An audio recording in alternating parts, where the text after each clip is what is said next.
What's this little thing said? Send feedback. I'll send some feedback. There we go. A little bit. And there's been a lot. The machine wasn't moving as fast as she was used to, and that it, she didn't get thought of as a lot of people think it's the motor. Don't always assume that it's the motor of your sewing machine. More than likely, it's your foot pedal and some things going on with your sewing machine.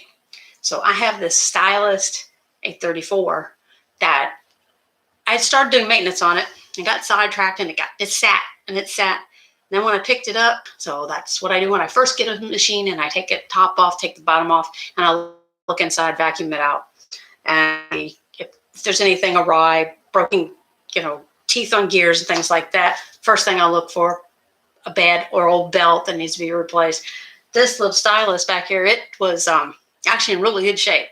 It basically really only needed a good clean and a little bit of love and a little bit of sewing machine oil, which I just did. Prior to that, I had a friend that had purchased a machine, and she insisted that she did not want a brand new foot pedal for the machine. Enough power. It's not doing what it's supposed to do. Well, I did a video way back when where I was repairing foot pedals, and this is one of the ones I was in the process of repairing. You didn't say I didn't finish it yet. I got sidetracked big time. I'll have to sand it down and paint it, and it'll be good. This is the guts inside the pedal. Okay, now I'm going to do my so that y'all can see as closely as I can get it to you. I may have to move the camera, and I'll just bring the camera up here. But in the foot pedal, there's a spring. When you take the lid off, there's this little guy. Let me turn it sideways. See the spring sticking up? There he is, right there. That is what when you press with your foot, that pushes. There's one at the top, and there's also one at the bottom. Now, the one at I call it the top, away from the wall plug portion, is a barrier. That is your carbon contact, okay? For lack of better words. It has to come into contact cleanly with this metal bar that goes across. If there is any kind of carbon buildup between this barrel, that barrel right there, I think you can see it, and this metal piece at the top, if there's any kind of carbon buildup, you are not going to get the power push that you need. That's one issue that happens with foot pedals. Because over time, constantly swing up and down, foot up and down, eventually the carbon builds up on the contacts. Now, if you flip it, so you have to look for carbon buildup there as well, not just on it. The other pedals will have, this one, the wires come in at the bottom and they connect down here. I'm sorry. They connect down here. Your wires connect down here, okay? Then there are the older models that have the big ceramic block inside. It's very plain to see where they connect, and you can see whether or not there's carbon. Not getting any success using any sandpaper anywhere else in the pedal, then that's when you would very carefully take that end off of the one with the ceramic block. Those discs, you take them out with sandpaper or even like alcohol and a soft cloth and clean them off, let them air dry before you put them back together and put them back in, and then you'll get the power that you're looking for. I like those old ones. This one does have a ceramic barrel because to take this one apart, that would be a bit of an undertaking. I literally, if you end up having to do that with this kind of Singer pedal, you would take these two screws right here. You're going to take those off. Do not lose the washers. Those washers are extremely important. I just found that out by fixing this one. And then you would remove this little zigzag bar. I don't know what exactly you would call it. Take that off. That way you could get to the barrel to get to the discs inside to clean them. I didn't have to do that in this case. It's pretty good one. The problem was with the connections, and believe it or not, the sewing machine had a lot to do with it. So what did I do? How did I fix it? When I first, and I'll give you a sort of a demonstration as to what I encountered. Now, keep in mind, this is plugged in, but you're not going to get shocked by pushing this because it's not a direct contact. This little part, like when you push the pedal down with your foot, this generates the power. You hear the machine? And it gets faster and faster. Well, it's still warming up because I did some maintenance to it. What I saw with this metal arched bar right here that goes from the back contact to the front contact. So it squishes them this way. So it gets the power to those. Needed to be bent out just a little bit, because when I pushed down on this, it wasn't pulling hard enough. It wasn't pulling it tight enough to make a good solid contact. The other thing, those I mentioned, they are extremely important. I just really pressed down to get power to it. Contact. It wasn't sitting on the barrel all the way. It was only hitting half of it. So obviously I'm not going to get the amount of power I would if it had 100% contact, right? So I'm just examining this thing and going, okay, so I push down on this. That makes power go to it, and it's right up underneath what? These two screws right here. 1, 2. Those two screws have a washer under them. When I took this pedal apart, this little metal bar, this little zigzag guy right here, that you're pushing on to make contact, was over top. And the washers are what gave it that little bit of tension so that it would pull it tight and level. But so to fix that, don't lose your washers. Never lose the washers. I loosened 2 screws, okay?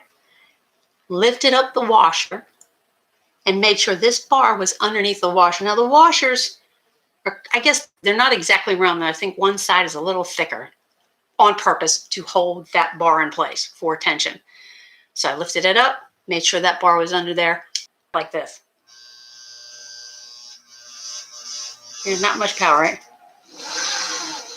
Yeah, kind of like that, kind of iffy. Okay.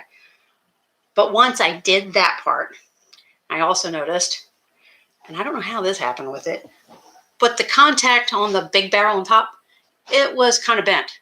So I just kind of squished it in a little bit, bent it towards the barrel a bit more, and that gave me a better solid contact. I did that, plugged it in, and I got power. Now, that sounds pretty good, doesn't it? It didn't sound that good before. Now, like I said, I took this machine. I want to bring it up here so you can see real fast that it. Oh, yes. This is kind of tricky, but let's see. I'm going to show you the machine. And here's the Singer Stylist. I don't know how good the resolution is or the exposure, but this machine, okay, I don't know if y'all can see the worm gear in there, but it is basically up under this dial. There's a worm gear, and it requires grease for it to run smoothly. This one did not have any grease on the worm gear, and there's also a gear underneath.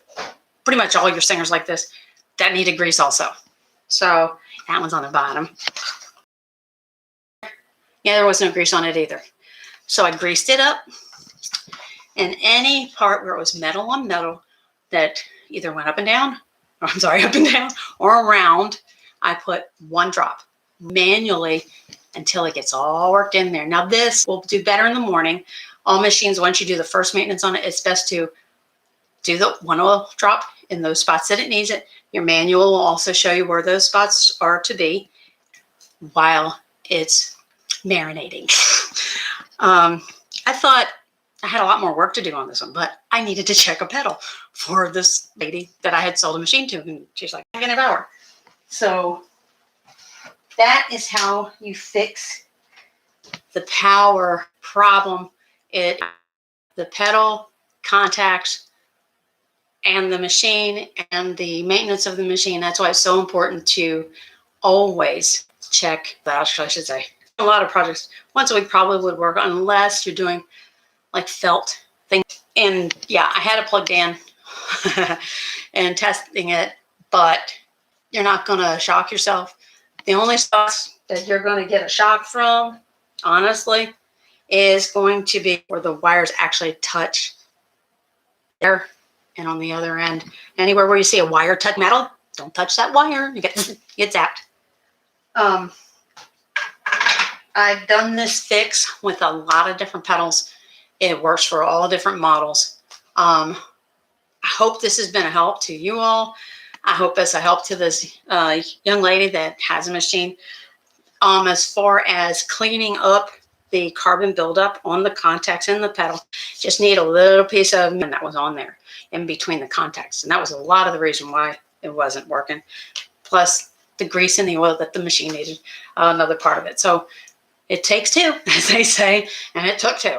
It took a pedal and it took a machine. Actually, it took three, and it took me. I hope this has been extremely helpful for you. If you have any questions, please do leave a comment. I'm sorry I've been gone for so long. I'm trying to get back into the swing of things. I sort of semi-retired, and then I ended up going back to work, and I'm still working, so I'm trying to juggle a lot of things right now. But I wanted this to be addressed because I know it's a big problem for a lot of people. And I actually had the pedal disassembled already to show you. Please like, share, leave a comment, subscribe, keep me on here, give me incentive. I need to do more of these because these kind of fixes are invaluable. They are invaluable to myself and other people that I know who have had the same problem. So I know y'all are still out there. I'm still here. Yes, this is Crafty Sue, Sew What Seamstress. And all as I always say, just keep on sewing, and we'll see you next time.